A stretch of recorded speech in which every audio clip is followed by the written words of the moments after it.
इंसान खसारे में है। इस्लाह के मानी होती है मरम्मत करना, सुधारना। सबसे मुश्किल मशीन इंसान है।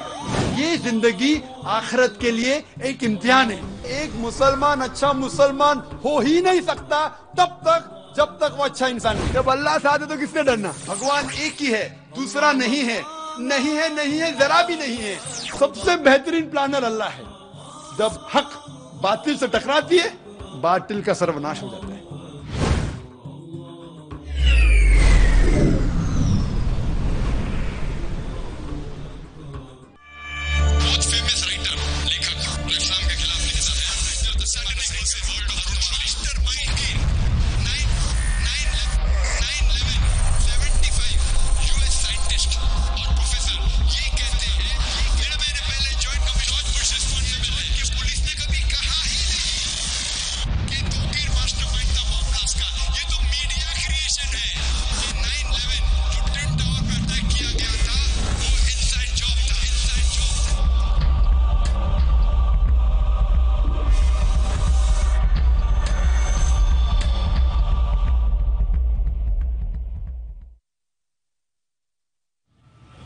हम जानते हैं कि अभी हाल में 2-3-4 महीने पहले कई बॉम्ब ब्लास्ट हुए और 1 महीने पहले, 4 महीने से 1 महीने पहले तक अक्सर मीडिया में आ रहा था कि मुसलमान रिस्पॉन्सिबल। और हम जानते हैं कि यूएसए में जो बॉम्ब ब्लास्ट हुआ था 1995 में 16 अप्रैल को, ओक्लाहोमा बॉम्बिंग, जो सबसे बड़ा बॉम्ब ब्लास्ट हुआ था उस वक्त, जहां 166 लोग का कत्ल होता है, उसमें हेडलाइंस आता है middle east conspiracy, middle east conspiracy, middle east conspiracy. लगातार हर रोज कई हफ्तों बाद जब पता चलता है कि ये तो अमेरिकन लोग ने किया था, टॉम एंड टेरी, एक बार न्यूज में आता है, फिनिश, न्यूज के बाद गायब। हर वक्त हर रोज पहले आ रहा था मिडिल ईस्ट कॉन्स्पिरेसी, मुसलमानों ने किया। जब पता चलता है गैर मुसलमानों ने किया, एक बार आता है, फिर न्यूज गायब। वही मिसाल आप देखेंगे बॉम्बे में जब बॉम्ब ब्लास्ट हुए, प्राइम सस्पेक्ट मुस्लिम्स, और चंद महीने पहले, 3 महीने पहले, 2 महीने पहले, 1 महीने पहले अक्सर प्रेस में आता था मास्टरमाइंड तोकीर, जिसे कहा जाए सोभान कुरैशी। हर time headlines, most of the media page के ऊपर headline, Tauqeer Subhan Qureshi mastermind of the bomb blast. और मीडिया में आ रहा था, पुलिस कहती है मास्टरमाइंड है तोकीर सोभान कुरैशी। 1.5 महीने पहले जॉइंट कमिश्नर ऑफ पुलिस कहती है कि पुलिस ने कभी कहा ही नहीं कि तोकीर मास्टरमाइंड था बॉम्ब ब्लास्ट का। ये तो मीडिया क्रिएशन है, ये तो मीडिया का फलसफा है। तो हमें अभी तहकीक करना पड़ेगा कि मीडिया जो कहती है पुलिस के खिलाफ भी कह सकती है। अगर मीडिया पुलिस के खिलाफ कह सकती है और बच सकती है, तो हम आम हिंदुस्तानी क्या कर सकते हैं? लगातार हेडलाइन तोकीर सोभान कुरैशी मास्टरमाइंड, बाद में आता है न्यूज ब्रीफ, एक बार आता है पेपर में तोकीर इज इनोसेंट, बस खलास। महीनों तक उस मुसलमान की मीडिया धज्जियां उड़ा रही है, एक बार आता है क्या वो इनोसेंट है। मैं कहता हूं पुलिस एक्शन क्यों नहीं लेती मीडिया पे? अगर मीडिया पुलिस पे इल्जाम लगा रही है कि पुलिस कहती है कि तोकीर सोभान कुरैशी मास्टरमाइंड था, और जॉइंट कमिश्नर कहता है कि मैंने कभी कहा ही नहीं, पुलिस ने कहा ही नहीं, तो अब मीडिया को सू क्यों नहीं करते हैं? सू करो। एक बार आता है क्या वो मास्टरमाइंड नहीं था, और न्यूज के बाद गायब। अक्सर लोग ने तो पढ़ा नहीं होंगे उसको, लगातार महीनों तक आ रहा है मास्टरमाइंड, एक बार आता है कि नहीं है। इसीलिए chief justice of India K G. Balakrishnan कहते हैं, जो टाइम्स ऑफ इंडिया में इसकी रिपोर्ट आई थी 20 अक्टूबर 2008 में, chief justice of India K G. Balakrishnan कहते हैं कि media should not run a parallel trial. Media साथ साथ जिन लोगों पे इल्जाम लगाया गया है उनके साथ ट्रायल नहीं करना चाहिए। मीडिया को क्या हक है? वो पुलिस अगर इल्जाम लगाती है, पुलिस लेके जाएंगी उसको कोर्ट में और जज फैसला करेगा। ये मीडिया कब से फैसला करने लगी? Chief justice of India K G. Balakrishna कहते हैं कि मीडिया को क्या हक है, अगर पुलिस समझती है कोई गुनहगार है उसको पकड़ती है, अभी तक उसको पेश भी नहीं किया जज के सामने, मीडिया कह देती है क्या ये टेररिस्ट है, मास्टरमाइंड है। मीडिया को क्या हक है? 2 साल पहले 2006 में जुलाई में बॉम्बे में ट्रेन सीरियल ब्लास्ट हुए, उसके 2-3 महीने बाद में तकरीर दिया था षणमुखराज हॉल में, इस टेररिज्म मुझसे मोनोपोली। उस वक्त मैंने कहा कि मीडिया कहती थी कि मदरसा आर रिस्पॉन्सिबल, मदरसा पे इल्जाम लगाया गया। मैंने कहा मीडिया से, क्या एक भी आपके पास सबूत है, एक भी मदरसा हिंदुस्तान में, हिंदुस्तान के बाहर में नहीं जानता हूं, एक भी मदरसा पेश करो सारे हिंदुस्तान में जो टेररिस्ट एक्टिविटी में इन्वॉल्व था, दहशतगर्दी में इन्वॉल्व था? एक भी नहीं, एक भी नहीं। फिर आप कैसे कहते हैं कि मदरसा टेररिस्ट को जन्म देता है? हो सकता है, मैं तो एक भी मदरसे के फारिग को नहीं जानता हूं हिंदुस्तान में जो दहशतगर्द है। हो सकता है एक आध आपको मिले, हो सकता है, मैं नहीं जानता हूं। लेकिन आप अगर चेक करेंगे, आप ट्रैक रिकॉर्ड देखेंगे जितने टेररिस्ट का है, चाहे अमेरिका में हो, यूके में हो, हिंदुस्तान में हो, अक्सर टेररिस्ट के पास तो यूनिवर्सिटी डिग्री है, उनके स्कूल की डिग्री है। मेरे पास भी स्कूल की डिग्री है, बॉम्बे यूनिवर्सिटी की डिग्री है। तो क्या आप यूनिवर्सिटीज बंद करेंगे? आप अगर तहकीक भी करेंगे तो 1% भी आपको नहीं मिलेगा जितने टेररिस्ट है जो मदरसा से फारिग है। तो आप कैसा इल्जाम लगा रहे मदरसे पे? 2 साल बाद 2008 में वापिस से बॉम्ब ब्लास्ट होता है। अभी मीडिया ढूंढ रही है मुसलमान जो आईटी स्पेशलिस्ट है, इंफॉर्मेशन टेक्नोलॉजी, मदरसा को छोड़ दिए। अभी बॉम्बे में पकड़ ली है पुलिस, कौन मुसलमान आईटी स्पेशलिस्ट है, कौन मुसलमान तालीम याफ्ता है। आप अगर कंप्यूटर जानते अंदर तहकीक के लिए, 2 साल पहले इल्जाम लगाते मुसलमान अनपढ़, मदरसा सही तालीम देता नहीं, मुसलमान में तालीम होना चाहिए। 2 साल बाद यू टर्न, जो मुसलमान तालीम याफ्ता उसको पकड़ लिए। पूना के अंदर में तकरीर किया था, वहां के लोग डरे थे 1 महीना पहले, 19 अक्टूबर 2008 में। मौजू था क्या आतंकवाद मुसलमानों की विरासत है। सब पूना के मुसलमान सहमे हुए थे। इल्जाम था कई पूना के मुसलमानों पे। लाइमलाइट पे था मंसूर पीर बॉय जो आईटी स्पेशलिस्ट है, याहू के लिए काम करता है। उसकी तनख्वाह थी 19 लाख सालाना, 19 लाख। सोच सकते 19 लाख ने हर महीने 1.5 लाख से ज्यादा कमाता है मुसलमान। उसको गिरफ्तार किया गया और इल्जाम लगा गया था। क्योंकि मैं ना तोकीर सोबान कुरैशी को जानता हूं, ना मेरा दोस्त है, मेरा दुश्मन है। मैं पीर भाई को भी नहीं जानता हूं, ये मंसूर पीर भाई को। लेकिन लोग मुझे पूछते, doctor Zakir Naik, do you consider Mansoor Peerbhoy to be terrorist? क्या आप समझते हैं मंसूर पीर भाई टेररिस्ट है? तो मैंने कहा कि हजारों मुसलमानों को गिरफ्तार करते, हजारों मुसलमानों को इलीगली डिटेन करते, उनमें से 1% भी नहीं साबित होते टेररिस्ट है। तो अगर मैं लॉजिकली बात करूं तो मैं कहूंगा 99% Mansoor Peerbhoy is not a terrorist. 99% Mansoor Peerbhoy terrorist नहीं। मैंने तहकीक नहीं किया उसके ऊपर, मैं तो सिर्फ एवरेज बता रहा हूं। एवरेज। मैं ना मंसूर पीर बॉय को जानता हूं, ना मेरा दोस्त है, ना मेरा दुश्मन है, ना मैं उसके खिलाफ हूं, ना उसके फेवर में हूं। हाल ही में 1 हफ्ते पहले मीडिया मुझसे पूछती है, डॉक्टर जाकिर नाइक, क्या आप समझते हैं, ये चीज 1 साल पहले 2 साल पहले भी पूछी गई थी, क्या आप समझते हैं बिन लादेन टेररिस्ट है? तो मैंने कहा कि अगर मैं बीबीसी और सीएनएन की बात मानूं तो मुझे यकीनन कहना पड़ेगा कि Osama bin Laden is the terrorist, Osama bin Laden दहशतगर्द है। लेकिन कुरान में लिखा है सूरह हुजुरात में, सूरा नंबर 49 वर्स नंबर 6, जो इस तकरीर के शुरू में इमाम शेख अहमद अली अब्दुल रहमान हुदैफी ने तिलावत की थी, उसमें लिखा है कि जब भी कोई फासिक आपको कोई खबर देता है उसकी तहकीक करो दूसरे तक पहुंचाने के पहले। तो अगर मैं बीबीसी और सीएनएन की बात मानूं, मुझे कहना ही पड़ेगा क्या बिन लादेन टेररिस्ट है। लेकिन मैं बीबीसी और सीएनएन के बुनियाद पे नहीं कह सकता हूं। आप मुझे पूछेंगे क्या is Osama bin Laden a terrorist, क्या ओसामा बिन लादेन दहशतगर्द है? मैं कहूंगा ना वो दहशतगर्द है ना ही साधु है। ओसामा बिन लादेन ना दहशतगर्द है ना साधु है, ना मेरा दोस्त है ना मेरा दुश्मन है, क्योंकि मैंने ओसामा बिन लादेन पे तहकीक नहीं की है।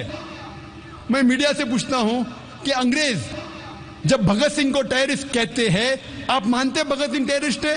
वो मीडिया कहती नहीं नहीं, भगत सिंह तो देशभक्त था। तो मैंने कहा मैं भी मानता हूं भगत सिंह देशभक्त था, भगत सिंह टेररिस्ट नहीं था, क्योंकि मैंने हिंदुस्तान की तारीख की तहकीक की है, मैं जानता हूं वो देशभक्त था, इसीलिए मैं अंग्रेज के बात को नहीं मानता हूं।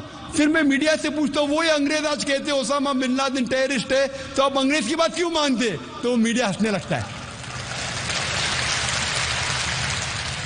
मैं बोलता हूं हिंदुस्तानी मीडिया से, आपको डबल स्टैंडर्ड क्यों? वही अंग्रेज भगत सिंह को टेररिस्ट कहते, आप कहते गलत है, आज वो कहते ओसामा बिन लादेन टेररिस्ट, आप बोलते सही है। मैं वापस से कहना चाहता हूं, ओसामा बिन लादेन ना मेरा दोस्त है ना मेरा दुश्मन है, ना मैं उसे जानता हूं, तो मैं ओसामा बिन लादेन के ना फेवर में हूं ना अगेंस्ट हूं। मैं तो सिर्फ कुरान में जो इंफॉर्मेशन है कह रहा हूं, तो आप ये गलत मत समझो। मैं कहता हूं मेरे नजरिए से ना टेररिस्ट है ना सेंट है, ना दहशतगर्द है ना साधु है, ना अच्छा है ना बुरा है, मैंने तहकीक किया ही नहीं, क्योंकि मैं पढ़ चुका हूं, कई डीवीडी देख चुका हूं जिसमें लिखा है कि 9/11 की जिम्मेदार खुद यूएस गवर्नमेंट है। आप देखेंगे 9/11 के ऊपर डीवीडी डॉक्यूमेंट्री, लूज चेंज देखिए, कई डॉक्यूमेंट्री जिसमें कहा गया है, जो अमेरिकन क्रिश्चियन लोग ने उसे निकाला है और कहा है कि यूएस गवर्नमेंट इज रिस्पॉन्सिबल। अभी 2 साल पहले टाइम्स ऑफ इंडिया में एक रिपोर्ट आई थी कि 75 यूएस साइंटिस्ट और प्रोफेसर ये कहते हैं कि 9/11 जो ट्विन टावर पर अटैक किया गया था वो इनसाइड जॉब था, वॉशिंगटन डीसी व्हाइट हाउस में प्लान किया गया था, जॉर्ज बुश रिस्पॉन्सिबल है। आप मुझे पूछेंगे कौन रिस्पॉन्सिबल है, जॉर्ज बुश के ओसामा बिन लादेन? मैं जानता नहीं हूं, मैं तो सिर्फ न्यूज पढ़ता हूं मीडिया में, कोई कहता है जॉर्ज बुश ने क्या है 9/11, कोई कहता है ओसामा बिन लादेन ने क्या है, मैं जानता नहीं हूं, तो मैं कैसे कह सकता हूं कि ओसामा बिन लादेन टेररिस्ट है?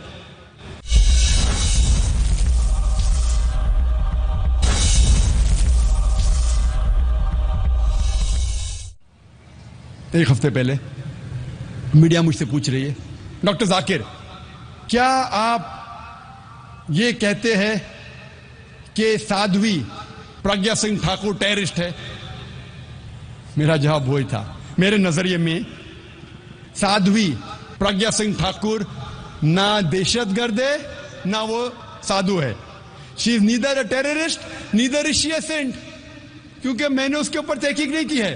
तो मैं कैसे कह सकता हूं कि साध्वी प्रज्ञा सिंह ठाकुर टेररिस्ट है? ये पुलिस उसे पकड़ी है, एटीएस वाले कह रहे हैं कि उसने बॉम्ब ब्लास्ट किया है, मैं नहीं जानता हूं। अभी कुछ हफ्ते पहले हेडलाइंस कई न्यूज में, इंडिया के न्यूज चैनल्स में आ रहा था कि डॉक्टर जाकिर नाइक कहता है कि ओसामा बिन लादेन टेररिस्ट नहीं है। मेरे सेंटेंस को आउट ऑफ कॉन्टेक्स्ट कोट कर रही है और टेलीविजन पे दिखाया Osama bin Laden is not a terrorist.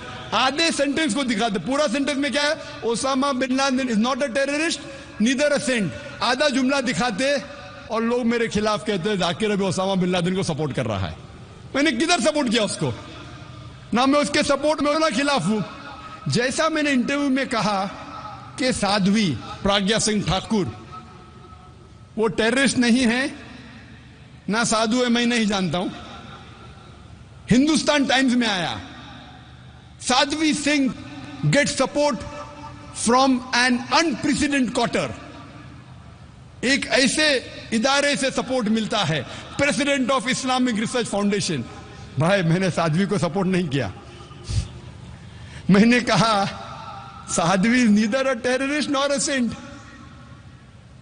मैंने कहां से सपोर्ट किया? ना मैं इल्जाम लगाया ना सपोर्ट किया, क्योंकि मैंने साध्वी की हिस्ट्री पे तहकीक किया ही नहीं।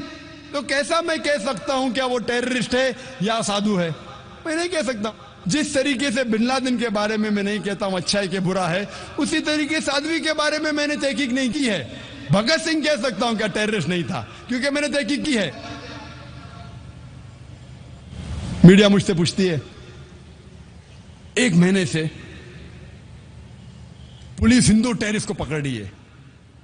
आपको क्या कहना है ये हिंदू टेररिस्ट के बारे में? और मीडिया मुझसे पूछने लगी कि एलके आडवाणी अब कह रहा है कि ये हिंदू टेररिस्ट नहीं है, हिंदू टेररिस्ट बोलना गलत है, आपकी क्या राय है एलके आडवाणी के बारे में? तो मैंने कहा, मैं तालिब इल्म हूं, I am student of Islam and comparative religion. मैं तालिब हूं इस्लाम और कंपैरेटिव रिलीजन का। मैं हिंदू मजहबी किताब पढ़ चुका हूं। हिंदू मजहबी किताबों में कहीं नहीं लिखा है क्या हिंदू लोग बेगुनाह इंसानों को बम से उड़ाना चाहिए। हिंदू मजहबी किताब में कहीं नहीं लिखा है।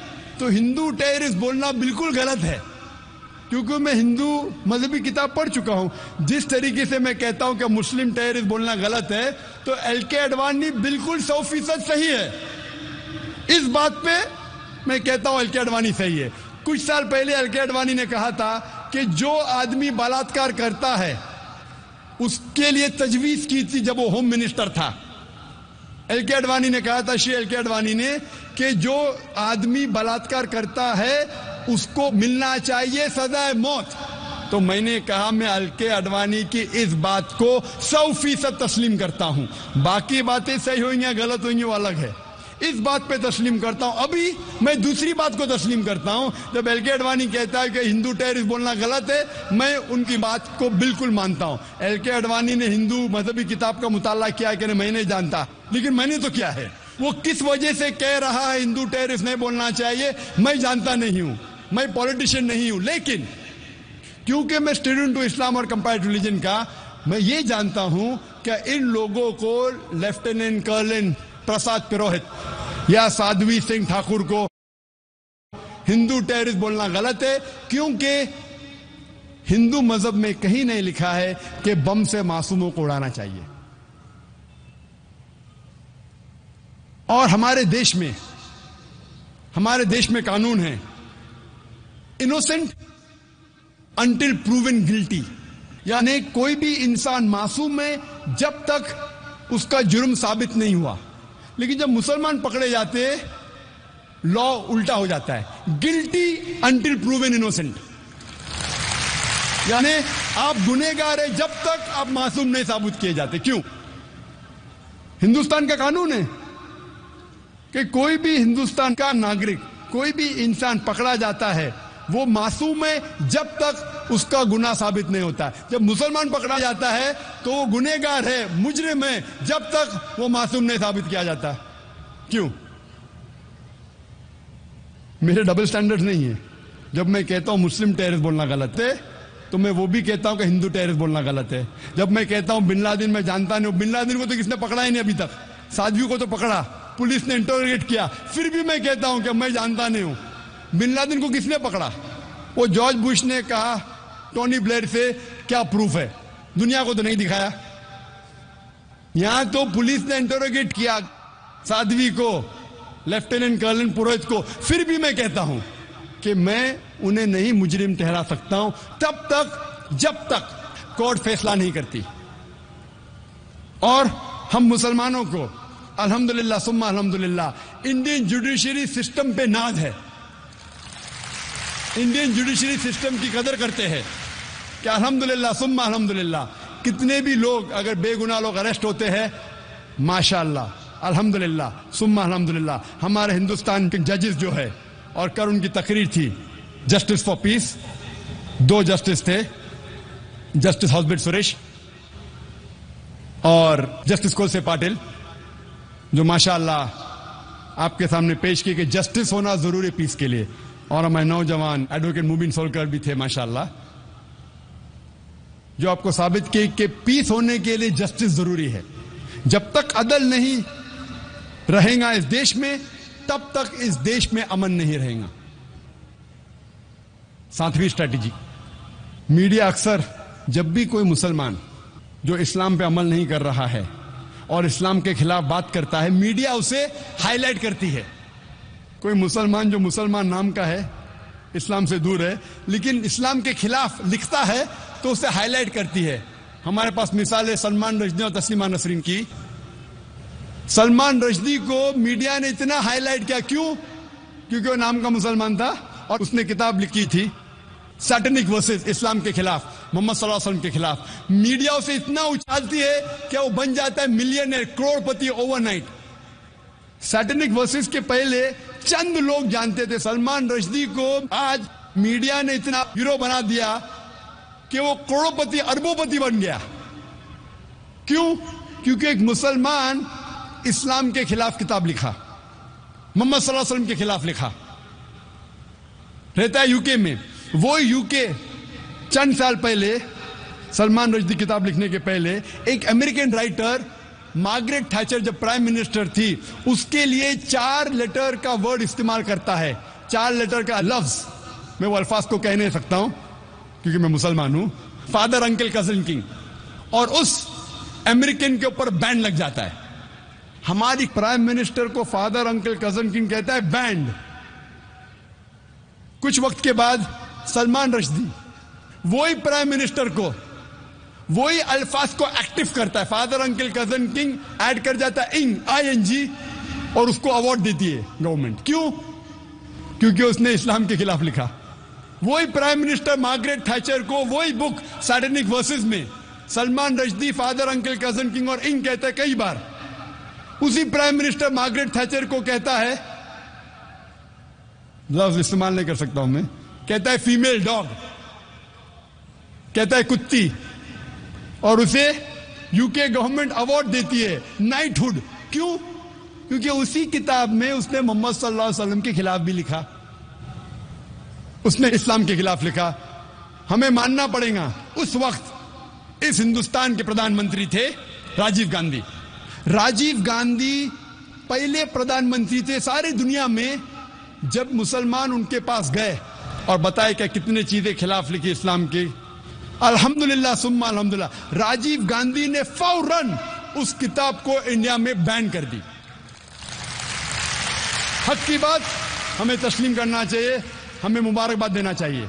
इंडिया पहला मुल्क था जिसमें यह किताब बैन हुई। आज की गवर्नमेंट एक दूसरे मुसलमान को पकड़ती है जो इस्लाम के खिलाफ लिखती है, वो तस्लीमा नसरीन, और इस्लाम के खिलाफ किताब लिखती है लज्जा। ये गवर्नमेंट उसको शरण दे रही है, असाइलम। पहले की गवर्नमेंट उसको, सलमान रश्दी को बैन करती है, अभी की गवर्नमेंट बैन उठा देती है और तस्लीमा नसरीन को शरण देती है। राजीव गांधी उस वक्त ये नहीं जानता था कि सलमान रश्दी ने उसी किताब सैटेनिक वर्सेस में राम और सीता को भी गाली दी। मैं यहां कहना नहीं चाहता हूं क्या गाली दी, मैं इस देश में अमन चाहता हूं। उसे यह नहीं पता था कि उसी किताब में सलमान रश्दी ने सीता को भी गाली दी। इस हिंदुस्तान के हिंदू लोग सीता को माता मानते हैं, राम को भगवान मानते, उसको गाली दी। ये राजीव गांधी को पता नहीं था, लेकिन अल्हम्दुलिल्लाह सुम्मा अल्हम्दुलिल्लाह, क्योंकि मुसलमानों के खिलाफ उसने लिखी, उसने बैन की, और अल्हम्दुलिल्लाह सुम्मा अल्हम्दुलिल्लाह कई हिंदू जो नहीं जानते थे, जब आप किताब पढ़ेंगे तो पता लगेगा कि हिंदू मजहब के श्री राम और सीता माता को भी गाली दी थी।